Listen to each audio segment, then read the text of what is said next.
guess. The board approved some time ago an appropriation of additional $453,000 to address the issue of concrete, steel, drywall, that there was some issues in the original application that were not considered. The board has already approved that. That's noted on line 34 by the red number 2. So our current anticipated costs in excess of the additional appropriation the board has approved is $180,000, which if you look at our contingency at $206,000, is kind of a push. The design team is working now to further identify some of the variances that have come through in the construction document phase of the proposals to identify that overage, but that is definitely some additional costs that we're going to have to contend with in the project. And then columns B, C, D, and E represent the additional scope projects that the board has also received input from the district administration on and has approved these as additional adds to the high school project. And the total of those current costs right now are total in column F. Just quickly, B was the upgrade of the fire alarm panel. C was the south entryway retrofit and the ADA lift.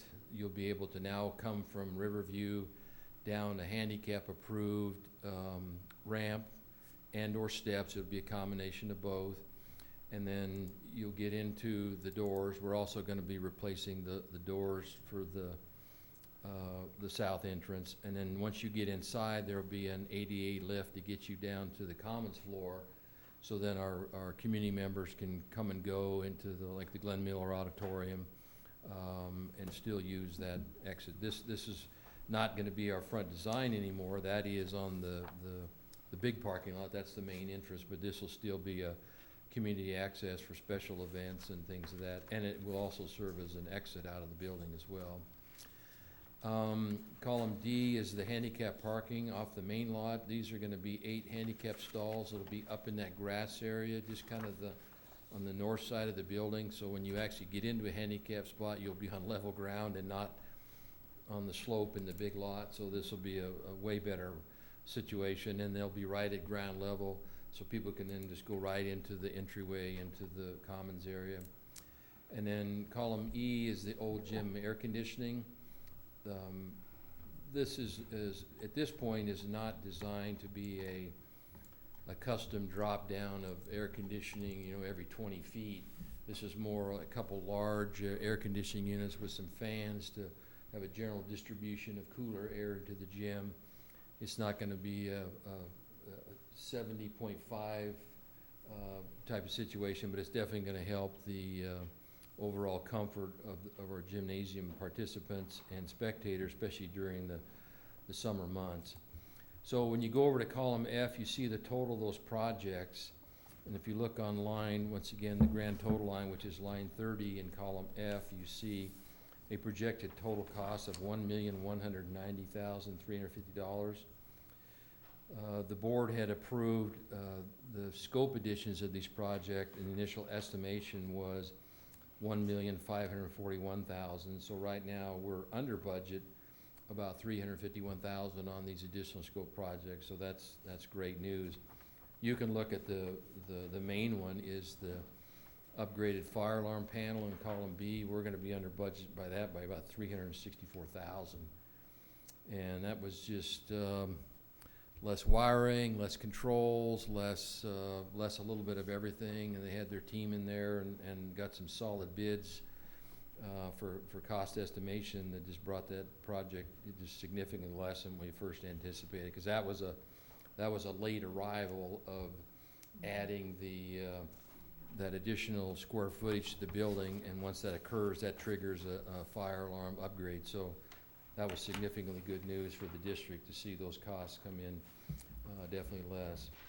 So you can see in column G the culmination of a little bit of an overage in the BEST grant, and then with the savings in the additional scope projects, we have a current under budget of $170,326. And then on H, I, and J are unknown at this point, or to be determined, but just some other things that will probably come up as we go through the project. And the first one is column H, was the foundation sign. Really an interest to have a addition of the large-scale technology sign, events, scrolling, communications, scheduling, multiple coding from the office of events and schedules, and just information to the public. And this would be, my understanding, really, that was both sides. I mean, it's a dual-sided sign. And so that's tentatively on the agenda, but that's $45,000. So our current status of our total global project is in column L, line 36. So we're all in with everything that we're proposing to do, about $125,000 under budget for all of these scope projects for the high school project. You said under. Under budget. Under. Capital U, Under. capital, yeah. And I would have to say that our cost estimator, Scott with JHL Contractors, has done and he's just way communicative, just on board, just keeping us updated, and their cost projections have been very good. And so we're confident that even that owner's contingency, that it won't be taken out from our bank account because of unforeseen cost overruns, might open up a cabinet in the wall to do something, and then, oh gee, yeah, we got a little bit more of this to deal with. But his numbers have been pretty solid, and they've been fine-tuning, and we'll have some further fine-tuning when we get to the final numbers, when we're looking at bid dollars. But I don't anticipate anything jumping out at us that hasn't already kind of been seen and diagnosed. And so I'm pleased to where we are so far, that we're on track, and got a little extra money in here, and hopefully we'll have some contingency savings that will be money returned back to the district, or not expended, not really returned back, but just that we won't have to expend. So questions on the project, or kind of the numbers? And yeah, that was definitely and so I've sent this to all members of the project, and I want them to give this a thorough work over and make sure that I'm reading all of their numbers. They've taken this more as a global approach, and I want this broken down between these individual phases, because they're different for us. I want the best grants, so we know exactly where we're at, these additional adds and then additional scopes. Otherwise, when just one big thing, they kind of get, at least in my opinion, they get a little lost in the shuffle. So this will be the benchmark for their future reporting, is to follow this framework and just keep us apprised as any cost changes as we go. Okay. And if I may just continue on, just want to give you an update on the financing for all this project. And we were thinking that 2020 would be in the past and all the weird stuff would be gone away, but 21, relative to the financial markets, has somewhat of a little bit of a delay to some of the events in 2020. And I shared this with the board earlier, but we've seen a little bit of tick up in interest rates. Those have tailed off just a little bit now, which is not only a positive thing for the financing of this project, but for our ongoing discussion on our refinancing of our 2014, 2015 issues. But we're getting, when we did the lease agreement financing for our Head Start Wing Edition, we had tons of takers and just significant interest in our project. And that interest is not as nearly as great this time as it was last time. And things like, we want to make sure we have a full amount of collateral on this financing agreement, and we want to know what kind of terms and length of years we're having. It's just not quite as a financing market as it was a year plus ago. We're moving ahead. We've got definitely some interested lenders who are looking at the project. But one thing, if you look at this, these little photos that I gave you. If you look at the second photo, which is an aerial view of Sherman, and I'll have to send an email to Google Earth to get their picture updated, because this is still the old modular section for Sherman. But you see in kind of the middle of the page there on the left, the red box I've noted is the new Head Start Wing Edition. There is a building there now. You've been there, you've seen it. And we spent about $3.8 million to build that facility. And we've recently paid that federal interest off, so that wing addition is free and clear, available for encumbrance on other financing obligations. And that's what we're proposing to use as collateral for the financing for the high school project, because the high school is collateral for the middle school building. So kind of have to take our resources and pledge them as collateral. And we want to pledge the least collateral as possible to obtain the financing, like any of us would in any of our lending transactions. So there's been a little bit of concern that that's about right what we're going to be borrowing. The chances of us defaulting on this are slim to none, but we thought 2020 was a slim to none year too, but it turned out to be maybe other than that. So as an alternative discussion and just kind of sharing this with the board, I've made that's supposed to be kind of a rectangle, but the building isn't really a rectangle. It doesn't fit quite like the Head Start little red square, but that is the new wing addition that Sherman put on in 2001. And that was not part of the original school facility, and that's the front picture of what you see. And you can see the red line on that front picture. You can just see the difference in the brick. The left is the old brick, and then you see the more textured brick with the cream color brick bands through there. That is the new wing addition that we put in 2001, and that's probably almost a third bigger than what the Head Start edition was. And we have no debt outstanding on that wing addition as well. So we may offer that up as an additional component of collateral to secure financing if that gets the lender from to, yeah, we're fully interested now. So may not be necessary.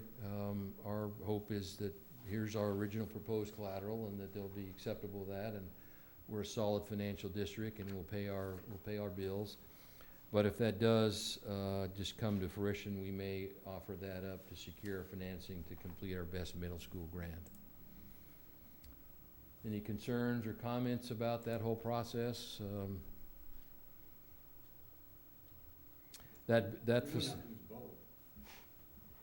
Theoretically, we may. Don't know that, but if that's just a tick off, and maybe we also do that, and part of our financing agreement is after we pay down X amount of dollars, then you release part of that collateral as more commensurate with the outstanding obligation of the financing term. So we have all kinds of different options and strategies, but just wanted the board to be aware that could be a further collateral issue to get our financing put in place. But questions about that or concerns or? Okay, so we'll move ahead with that process. Interest rates, we're hoping continue to go down, as we got 2 pending finance transactions in the queue, so we're hoping that those will be positive for us. The last thing I just wanted to share with the board, we have a health insurance renewal meeting on Monday. We had just kind of a preliminary introduction, I guess, and a feeling of maybe 4.5% is our premium increase. I looked at our health insurance. We're right on track with our insurance for what our budget is for 2021, but a 4.5% is going to be about a little over $100,000 increase for the general fund in premium for 2021-22. All things considered, not a horrible rate by any means, considering what you hear about health insurance increases, but a little bit more cost.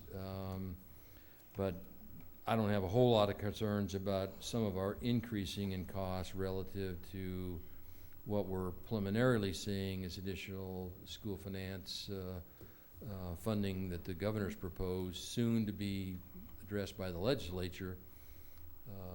Just in historical reference, proposed 2.9 million additional revenue to RE3 in the November budget that he submitted. And realistically, he's never, not he, the governor has never been fully successful in having his budget just line item through the legislature, but even some pretty significant adjustments to that would still be expanded revenue stream to state equalization for RE3. Not to mention with our solid fund balance we're carrying over, I don't see any real concerns about expenses going into 21, 22. Haven't seen any information yet specific to RE3 on the new Relief Act just passed last week. Ironically, I'm seeing the numbers. I'm sorry? It's going to call the ESSER's 3. Yeah, ESSER's 3. Mm-hmm. I see the monies for City of Fort Morgan and the county. It's going, wow. But I haven't seen anything come out for the specific school allocation. Those may be more capital related, and that'll be a task, I think, for administration. If it is a reopening concept, well, RA3 is already reopened. The thing that comes to mind is an improvement of our ventilation systems, expanded filtration in the ventilation systems, an upgrade in ventilation systems, greater airflow, more controlled airflow, maybe conversion from some of the univents in individual classrooms to more of a central air that's run through a full new, not that we don't have good technology in our filters, but recent developments are a couple stages even above that. So administration task will be to kind of monitor that, see what the limitations are, and then start to put some proposals together for the board's consideration of what that might look like. And those monies are a go forward kind of thing. It's not that they have to have it done by June by any means. And that'll be a fairly comprehensive analysis that will have to be done to look at what's the possibilities, what's the new technology. There's some new proton emitter. This would be a Todd Science kind of question thing. Proton emitter devices that somehow kill bacteria in the air, and so just what the technology is available and how that could improve and modify our existing ventilation. So we'll keep the board apprised of all those developments as we hear about those. So that's kind of all I have. Any questions about that? Okay. All right, thank you. All right, we'll go ahead and move on to our technology director, Brian Amack.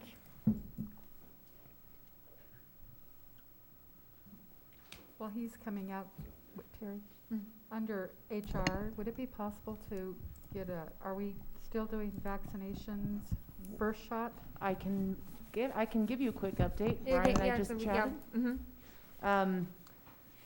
Yeah, actually, most people are now getting their second dose, such as myself today. So we are at about 280 total who have been vaccinated for their first dose and just awaiting their second dose, which should be tied out here in the next couple weeks, actually a few weeks. And then as far as testing goes, we've kind of seen that slow down. And so we're just offering a few less time slots. And Brian and I just chatted about moving maybe away from doing COVID check. And we just ordered a whole bunch of Binax Now tests. And it's a lot easier to administer because it's not going to require our district nurses. It's just going to require, here's your box, take it home, set up your app, do a teledoc visit, and then we'll still get the results. And so I think we tested maybe 10 folks last Thursday. And we'll use our COVID tests or COVID check until we're done, but we've got to run that to FedEx in Longmont by like Thursday at 5 so they go out. And so I think the Binax Now, again, just as readily available. And as we see more vaccination slots open up, I don't know if we'll have more educators interested, but they're going to kind of move down the line now as far as healthcare. And so we'll try to reach out maybe one more time to make sure we don't miss any of our educators.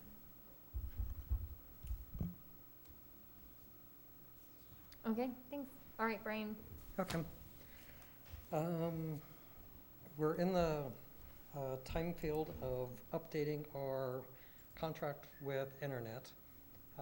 We had a 5-year contract with Spectrum. It's ending. So I've put out bids, an RFP, to redo that. I've received all the bids, awarded the vendor. So we're going to be switching from having a gigabyte come into the school district to 10 gigabytes. Our price will go from $3,500 a month to $1,980 a month. So quite a substantial decrease in price and increase in speed. The new vendor is Allo. So we will be switching over to them. Part of that process of going through all this, I've had to undersign some things saying the vendor did not give us money to pay our E-rate percentage of this contract, which is 20%. And all of a sudden I thought, oh no. Somewhere I remember we've accepted a bid. A donation. Sorry. Got to looking at that more. We accepted $5,400 from Allo for, it was kind of an incentive for people in Fort Morgan to sign up with them. For every person that signed up, they got to send $50 to the school of their choice. Well, with E-rate, I, as a school district, cannot accept any donations from those companies because then it looks like unfair awarding of contracts. The max the school district can receive from a company like that is around $20. So later on, you will see a action item to hand money back because the amount of money that we would receive through E-rate way out shines the amount that was given to us. I've talked to Allo. They know what's happening and why we're doing this, so it's not going to be a shock to them that this money is going to be coming back. We may talk with the administrators and maybe find another place for that money to go in the community for a nonprofit to be able to help our students another way, but we just can't accept that money through our system. But it's going to give our schools a great big boost in the amount of internet bandwidth that's available and head us into the future so that we can start doing more and more moving of our servers from this location to the cloud.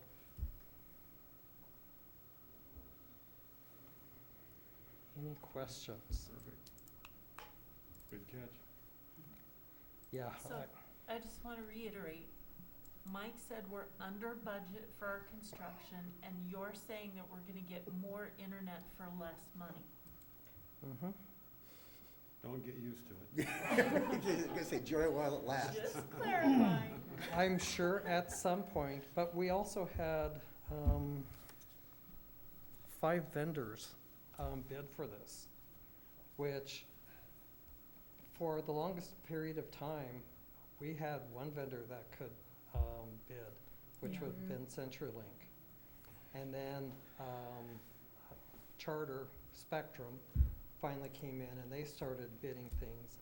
So it does make things cheaper. The more people you have, the better pricing we get. So this is more in line with what the Denver schools are getting now. Nice. Cool. So it's good for all. All right, thank you. Thank you. Yeah. Okay, now we're ready for our discussion items. Our transportation director, Dan Bailey's here to talk to us about the purchase of 2 buses and some disposal of buses. Hi, everybody.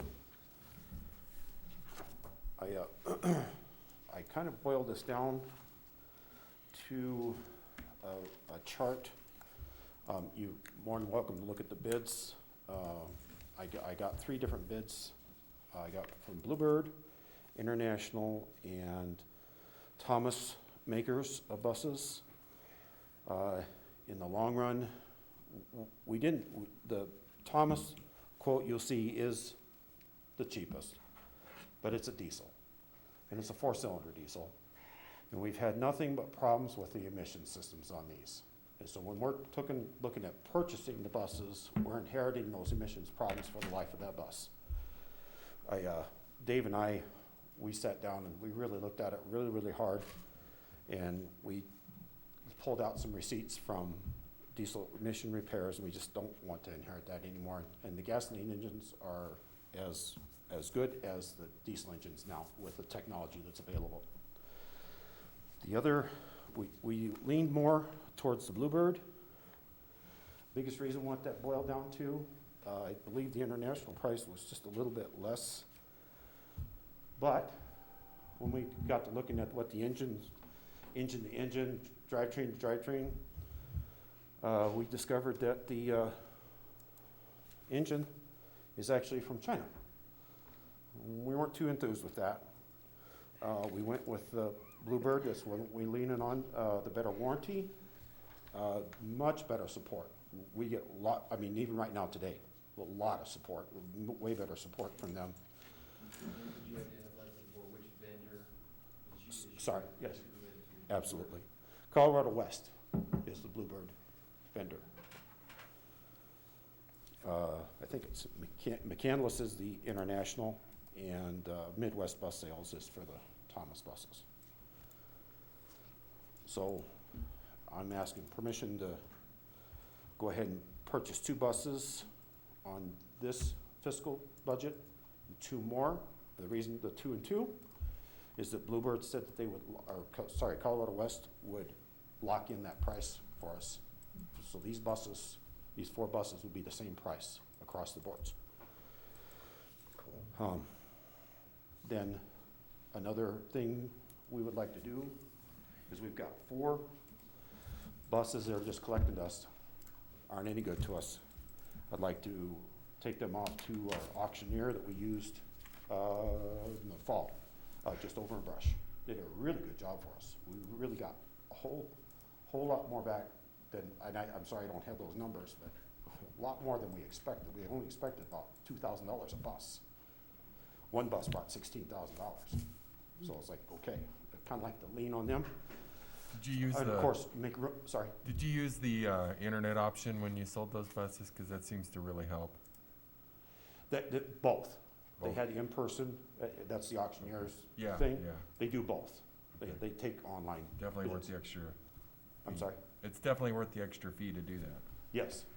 Well, their fees, actually, I've got the fee schedule here. I was actually pretty surprised. 7% is about what we're looking at in our, probably what our buses will bring. That's pretty good price. It's actually a pretty decent commission. Yeah. Most of them, of course, I'm from Michigan, but most of them are, Michigan are 12%, so. So that's what I'm proposing. Any questions? How many, just out of curiosity, how many miles do you get out of a bus before you retire it? That's a big question. You should ought to be able to get over, we've got buses out there right now that are needing the replacement that are over 100,000. But there's really, it depends on your routes, how much that use that bus gets. It's kind of, that's a variable. But we should be able to hang on to these buses for at least about 10 years though. Cool. Do we have any gas buses in our fleet, or are they mostly diesel now? Everything's diesel that we have, but they're old diesel that doesn't have all that new emissions technology that's a failure. So they're old, they just need replacing. And we didn't want to inherit all that EGR coolers and things like that get sooted up. It's a really poor design. I don't know why anybody was thinking putting coolant in an exhaust without causing condensation and causing problems. I don't know why they would ever think of that, but that's the bottom line to it.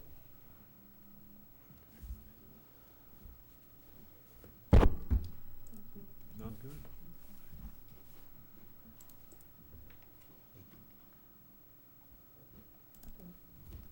All right, thank you. Thank you.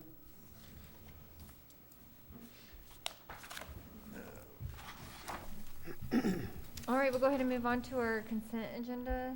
There is the personnel action report and list of checks. We just need approval of consent agenda. I'd move we approve as presented. Second. All right, we have a motion and a second. Any discussion? Roll call? Rob Carruth, Aye. Derek Gerken, Aye. Nancy Hopper, Aye. Terry Lapp, Aye. John Proudy, Aye. Todd Schneider, Aye. Melissa Smits, aye. All right, now on to our action items. Action item A is the purchase of the 2 buses for 2021-22. I move to approve. Second? Yep. I think there's an error. I think it's 2 buses in this school year and 2 in the next school year, so it's actually giving a purchase of 4 buses.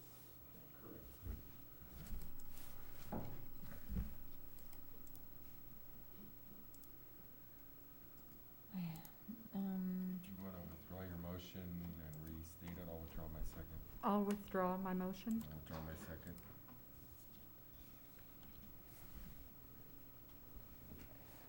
Now do you want me to move So again? now we need approval of the purchase of 4 buses, 2 in 2021-22 and 2 in 22-23. I move to approve as you stated. I'll second that. Okay, we have a motion and a second. Any discussion?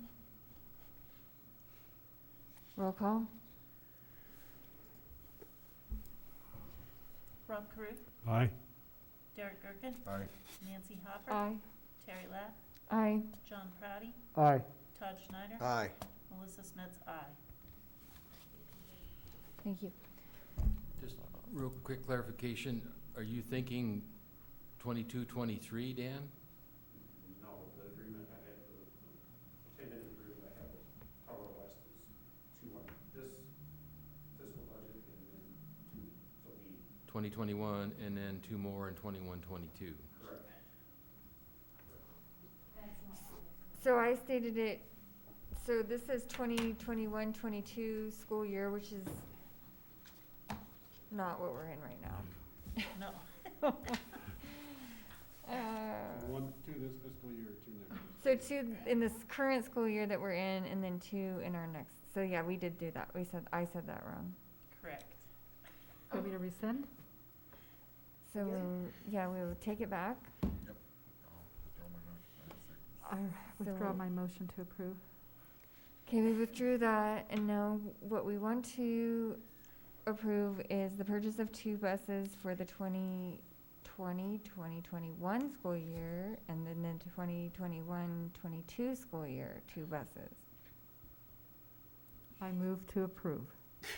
My second. Okay, we have a motion and a second. Any more discussion? Roll call. Rob Carruth, Aye. Derek Gerken, Aye. Nancy Hopper, Aye. Terry Lapp, Aye. John Proudy, Aye. Todd Schneider, Aye. Melissa Smits, aye. And sorry for the mess on the sheet, Bill. Another nice kid.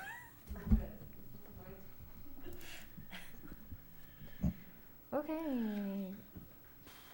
Action item C is to approve refunding the donation received from Allo Communications.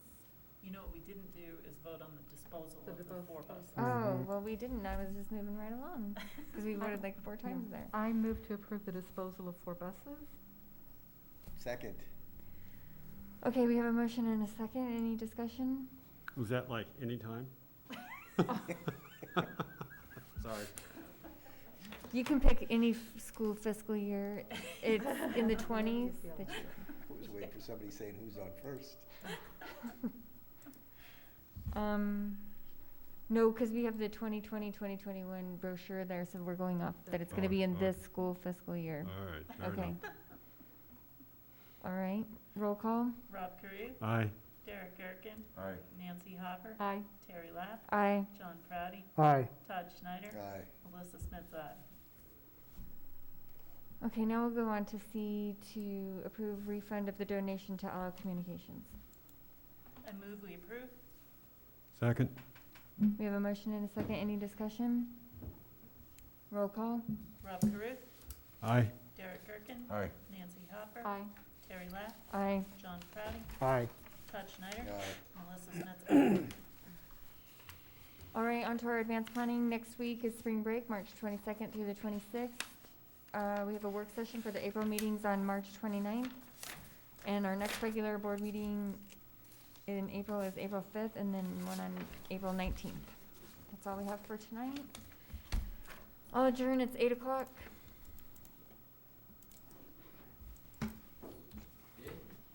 That's a wrap.